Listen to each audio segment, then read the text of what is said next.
இவங்க அம்மா எங்க?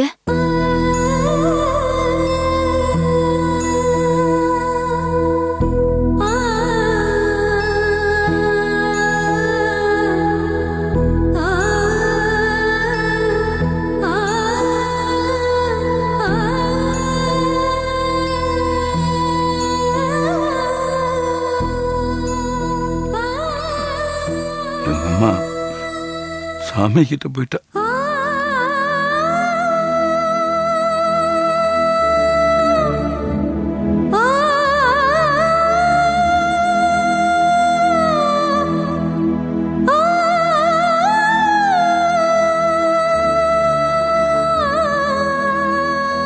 சாமி கிட்டயா?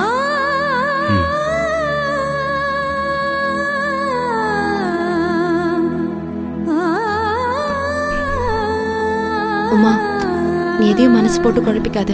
எல்லாத்தையும் வீட்டுக்கு போனதுக்கு அப்புறம் பேசிக்கலாம். நீங்க இவங்கள வீட்டுக்கு கூட்டு போலாம். டாக்டர் டிஸ்சார்ஜ் பண்ண சொல்லிட்டாங்க. Thank you sister. அண்ணே, உமாவை நான் என் வீட்டுக்கே கூட்டிட்டு போறேன். சரிப்பா. இரு, நான் பில் பே பண்ணிட்டு வந்துடுறேன். வா.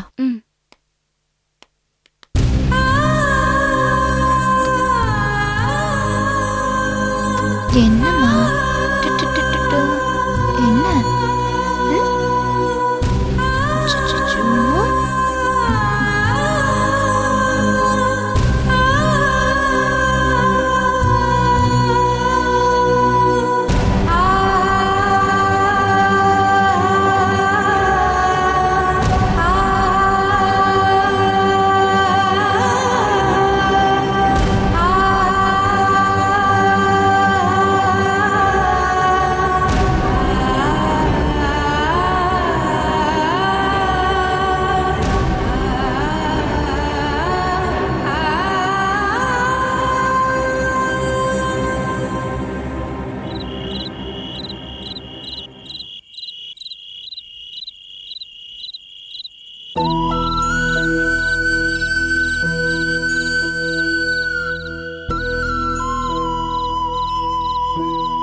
நீ எங்க இருக்க, எப்படி இருக்கேன்னு தெரியாம நான் எத்தனை நாள் வருத்தப்பட்டிருக்கேன் தெரியுமா?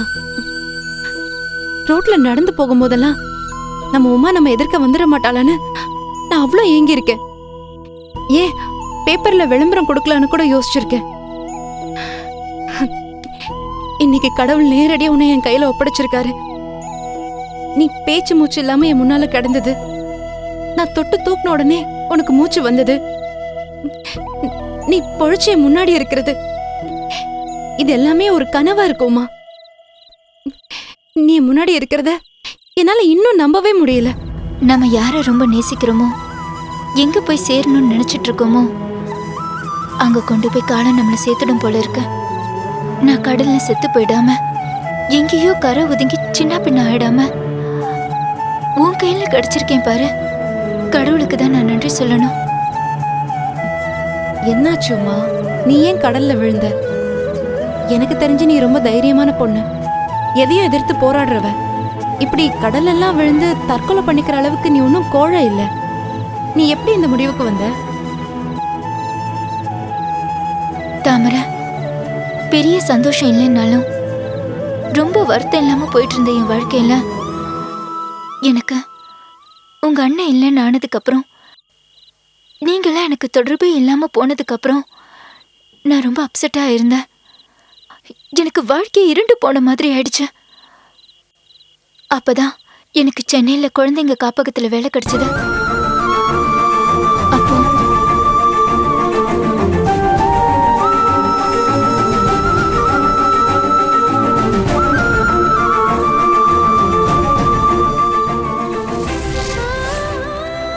அந்த குழந்தைகள் காப்பக வேலை அது வரைக்கும் இருட்டா இருந்த என் மனச வெளிச்சமாக்கிச்சு.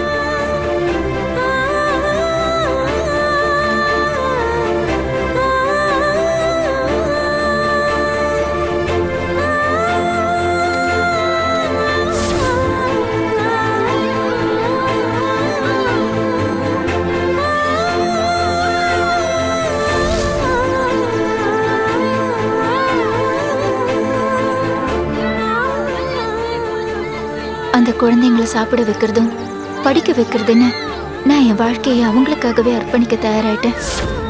அப்பதான் ஒரு நாள் அந்த காப்பகத்தோட ஓனர் பையன் அங்க வந்தான்.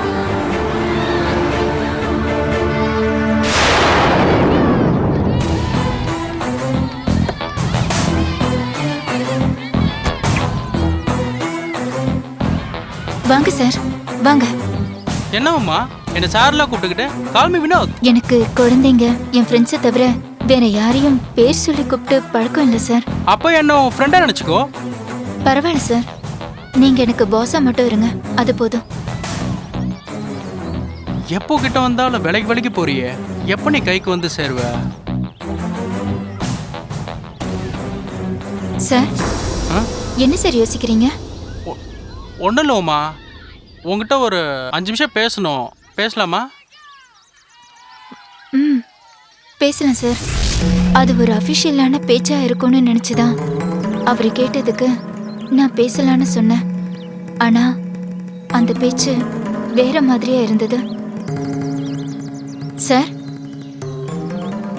என்ன சார் ஏதோ பேசணும்னு கூப்பிட்டுட்டு வந்து எதுவும் பேசாம இருக்கீங்க?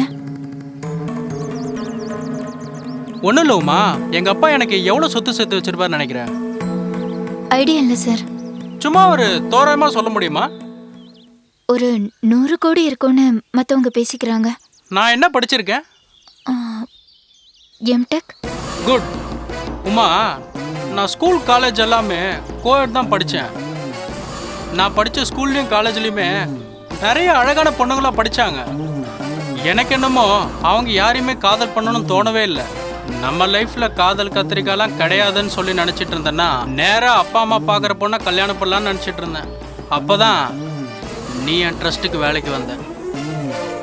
உன் சிம்பிளிசிட்டி, குழந்தைங்களுக்கான உன்னோட டெடிகேஷன், இதெல்லாம் என்னை ரொம்ப இம்ப்ரெஸ் பண்ணிடுச்சு. உன்னை பார்த்ததுல இருந்தே கல்யாணம்னு ஒன்று பண்ணா உன்னை தான் கல்யாணம் பண்ணிக்கணும்னு என் மனசு சொல்ல ஆரம்பிச்சது.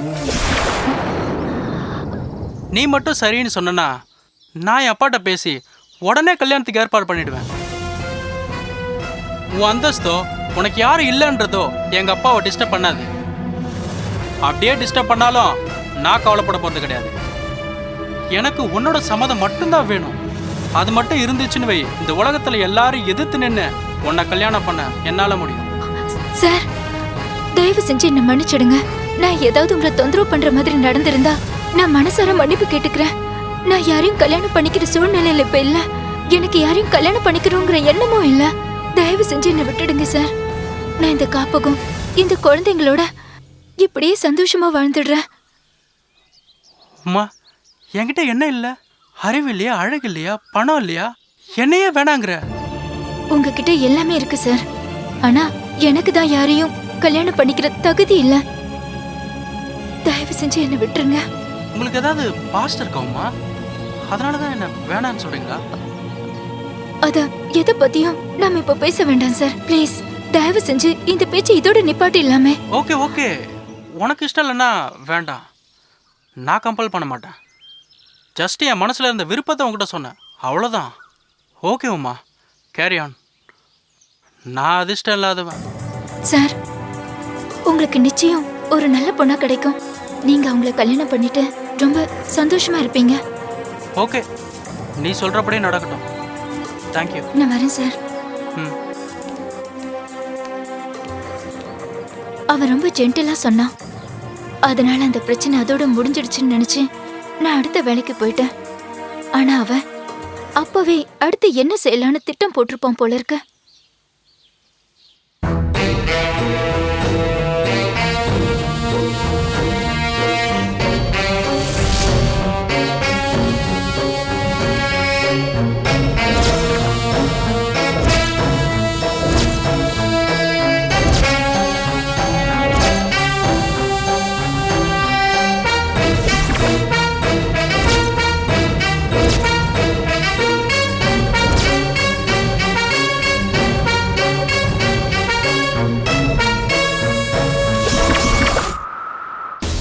மேடம், மேடம் மேடம் என்ன மேடம், சார் நம்ம காப்பகத்தில் இருக்க குழந்தைங்களெல்லாம் கடலுக்கு சுற்றி பார்க்கறதுக்காக கூப்பிட்டு போயிருக்காரு மேடம். பசங்கள்லாம் அங்கே தான் இருக்காங்க மேடம். உங்களையும் கூப்பிட்டு வர சொன்னார். என்கிட்ட சொல்லவே இல்லையே. என்கிட்டயும் இப்போ தான் மேடம் சொன்னாங்க. உடனே கிளம்பி வாங்க மேடம். சரி, ஒரு 5 நிமிஷம் வெயிட் பண்ணுங்க, வந்துடுறேன். சரிங்க மேடம்.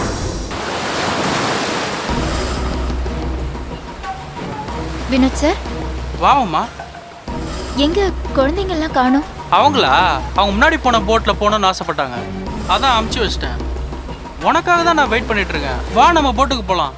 போட் நம்ம பக்கத்தில் தான் இருக்கு. வா போகலாம். வா வா.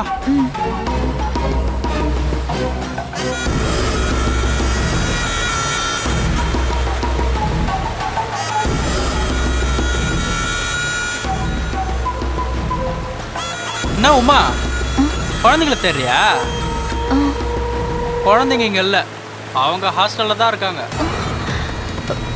நீ கல்யாணம் வேணான்னு சொன்னல, அதை ராத்திரியெல்லாம் யோசிச்சு பார்த்தேன். உன்ன மாதிரி ஒரு பொண்ணை நான் மிஸ் பண்ணேன்னா இந்த உலகத்திலே நான் தான் முட்டாள்.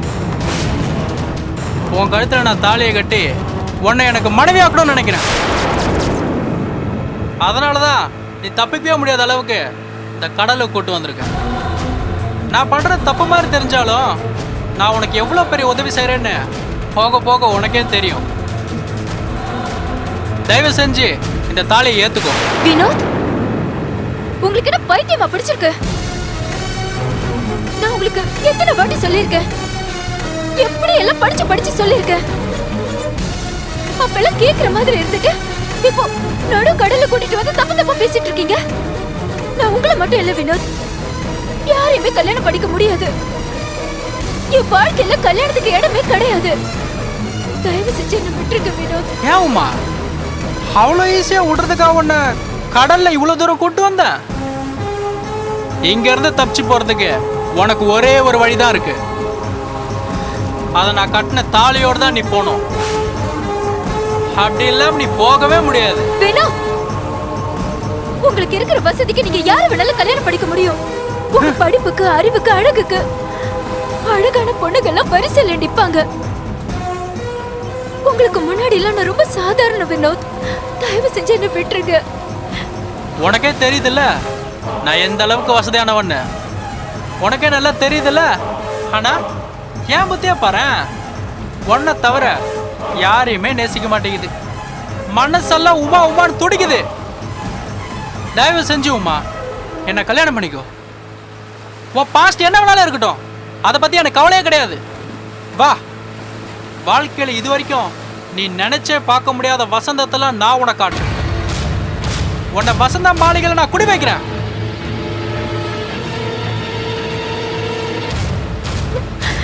வினோத், வினோத், வினோத், நீங்க பண்றது தப்பு வினோத். தயவு செஞ்சு என்ன விட்டுருங்க வினோத். சாரி உமா, நீ இல்லாம என்னால் வாழ முடியாது. காதல் காதல் காதல் காதல் பாயிண்ட் சாதல் சாதல் சாதல்ன்ற முடிவோட தான் வந்திருக்கேன். ப்ளீஸ் என் காதல் அவாய்ட் பண்ணாத. என் காதல் ஏத்துக்கிறத தவிர உனக்கு வேற வழி இல்லை உமா. தயவு செஞ்சு இந்த தாலியை மறக்காம கட்டிக்கோ. இல்ல இல்ல வினோத், வினோத், உங்க காதல மட்டும் இல்ல யார் காதல என்னால ஏத்துக்க முடியாது. தயவு செஞ்சு நான் சொல்றதை நீங்க புரிஞ்சுக்கோங்க. எனக்கு வாழ்க்கப்பட்டு பார், அதுக்கப்புறம் உன் வாழ்க்கை எப்படில மாறுதுன்னு மட்டும் நீ பார். உன்னை தங்க தட்டுல வச்சு தாங்குவோமா, அதுக்கப்புறம் நீ ஒரு காப்பகம் மட்டும் இல்ல, ஏன் ஊரெல்லாம் காப்பகம் வச்சுக்கலாம். எத்தனை அனாதை குழந்தைகளை வேணாலும் நீ தத்து எடுத்துக்கலாம். வினோத், கடைசியா சொல்றேன், நீங்க என்ன இப்ப விட போறீங்களா இல்லையா? என்னால உன்னை மறக்க முடியாதுமா. நானும் வாழ்வா சாவான்ற முடிவோட தான் இருக்கேன். ஒண்ணு உன் கழுத்துல தாலியை கட்டி நான் வாழணும், இல்ல சாகணும். அந்த முடிவுல தான் இருக்கேன் நான். வினோத், நான் ஏன் முடிவை சொல்றேன் கேட்டுக்கோ. உன் தாலியை மட்டும் இல்ல யார் தாலியை என்னால ஏத்துக்க முடியாது. இதுக்கு மேலேயும் நீ என்ன கட்டாயப்படுத்தினா என்னால உயிர் வாழ முடியாது. நான் போறேன்.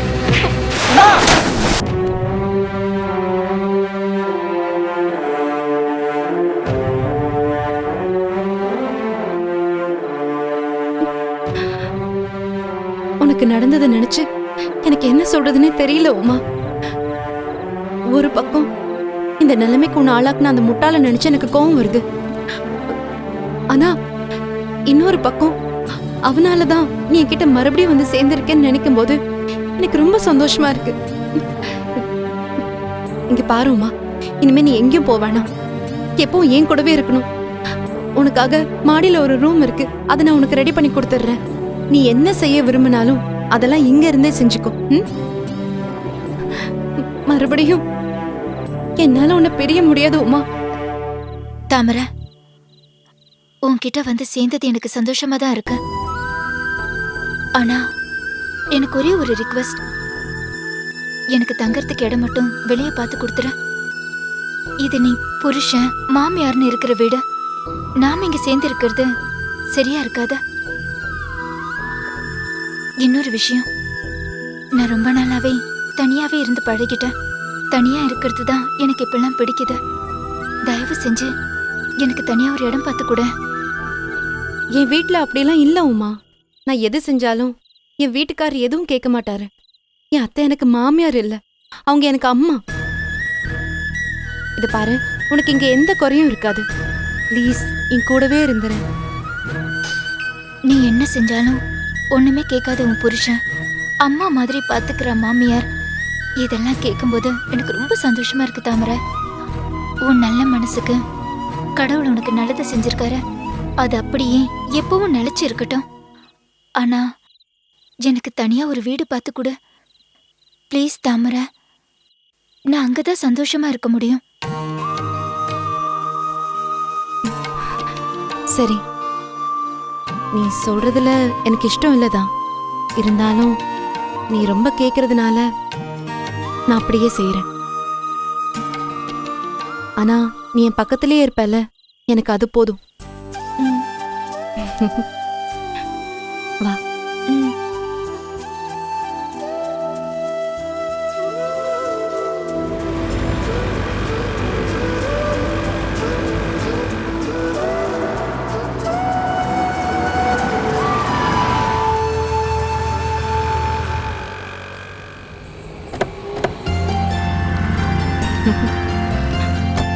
வா.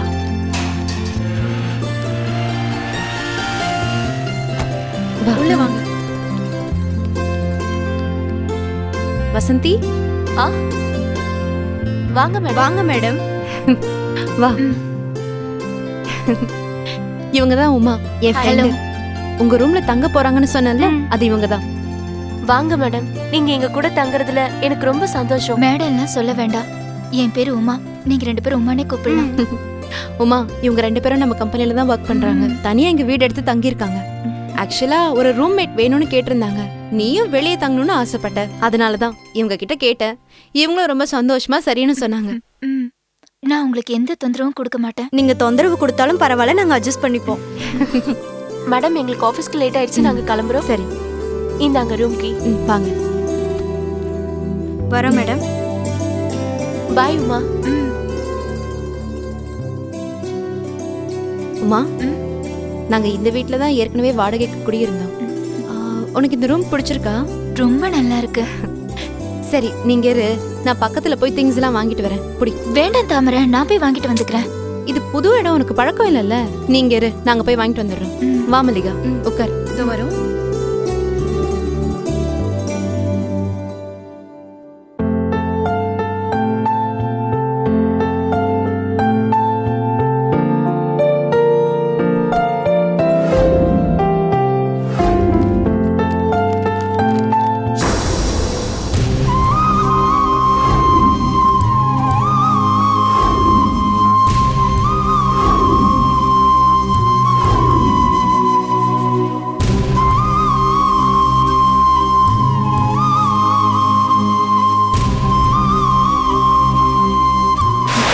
அக்கா,